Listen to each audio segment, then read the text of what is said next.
Neste vídeo será apresentado as escolas jurídicas e seus autores. Cada uma delas oferece respostas diferentes a 3 questões: o que é, como funciona e como deveria ser configurado o direito. Basicamente, são classificados em moralistas e positivistas. Nas escolas moralistas, existem autores que acreditam que o direito é pré-determinado por leis que fazem parte do direito natural, e estas leis são encontradas nos valores, princípios e regras da própria natureza, que influenciam a vida do homem em sociedade. Já nas escolas positivistas, o direito é entendido como um sistema de normas que regulam um comportamento social. Portanto, o direito é então elaborado com o intuito de governar, e por detrás desta ordem de comando está sempre uma vontade política que é mutável. Iremos tratar, primeiramente, as etapas e filósofos das escolas moralistas. Os filósofos gregos, não se limitando ao direito escrito, realizavam análise sobre o mundo, a sociedade e sua organização política. Assim, foram desenvolvidas várias linhas filosóficas, como sofismo, idealismo, realismo e entre outras. Todas tinham, porém, uma base em comum. Existe uma natureza que o homem tenta conhecer. Trata-se das regras do direito natural, que não está escrita, mas que existem no mundo e que o homem acata. O direito natural é ao mesmo tempo anterior à criação da sociedade e das instituições políticas e superior ao direito escrito, estabelecido por cada sociedade. Segundo os filósofos gregos, o direito positivo depende dos interesses e da utilidade, sendo por tal motivo imperfeito e mutável. A ideia de existência de um direito natural atravessou toda a Idade Média, influenciando o surgimento de outras escolas.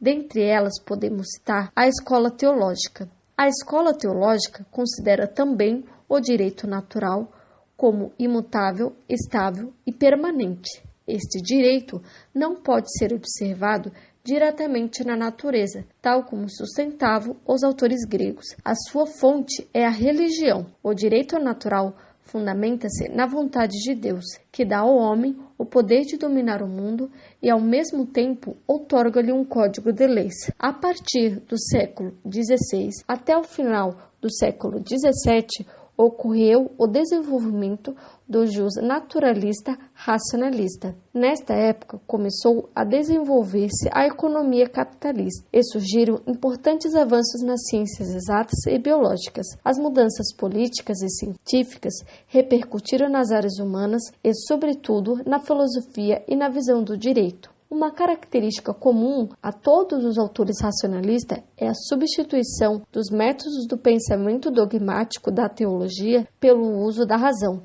A ciência, então, torna-se laica. Dentro da escola moralista, destacaremos as ideias de 3 filósofos que se ocuparam do direito. Trata-se de Hugo Grotius, Gautier de Leibniz e Immanuel Kant.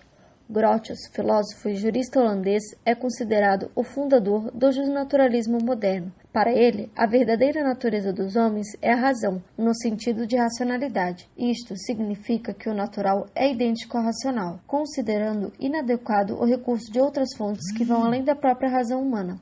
Se a razão humana é necessariamente comum a todos os homens, deve ser independente dos ensinamentos de uma determinada religião. O direito natural resulta de uma dedução lógica e que possui validade universal, sendo que todos os seres humanos, de todas as sociedades e épocas, são dotados da mesma razão. O direito que resulta da vontade de Deus ou dos homens podem ser diferentes do direito universal, porém, somente este último oferece o critério de justiça por ser imutável e independente de uma vontade individual. Leibniz, filósofo e matemático alemão, adota também a tese de que a vida em sociedade regula-se por princípios de direito natural. Este direito seria produto da eterna razão divina, a única capaz de estabelecer as regras adequadas para o convívio em sociedade, e as leis produzidas pelos homens, as leis positivas, podem ser injustas. Segundo o autor, o homem é instrumento de Deus, porém, é um instrumento vivaz e livre, que deve contribuir para a construção do bem comum, escolhendo livremente os seus caminhos. Immanuel Kant incorpora na sua teoria as ideias do movimento iluminista. Mas o que é iluminismo? O iluminismo constitui um amplo movimento que tomou gradativamente todo o continente europeu no século XVIII está na base da Revolução Francesa de 1789. Este movimento criticava e questionava a sociedade daquela época, o antigo regime como um todo.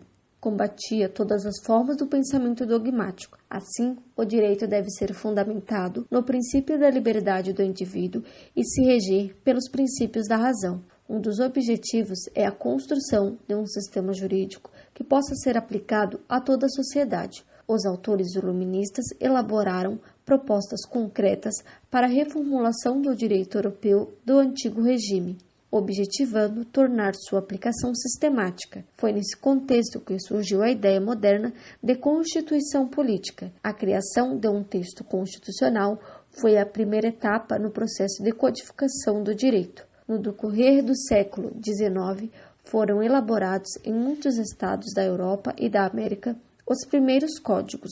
A escola racionalista encontra um representante radical na figura de Kant. As suas ideias devem ser consideradas como consequência da corrente iluminista no campo da política e do direito. Um racionalista reconhece a existência de um direito positivo no sentido de leis aprovadas pelo poder político, mas o submete a um dever ser, que são os princípios de organização da sociedade estabelecidos pela razão.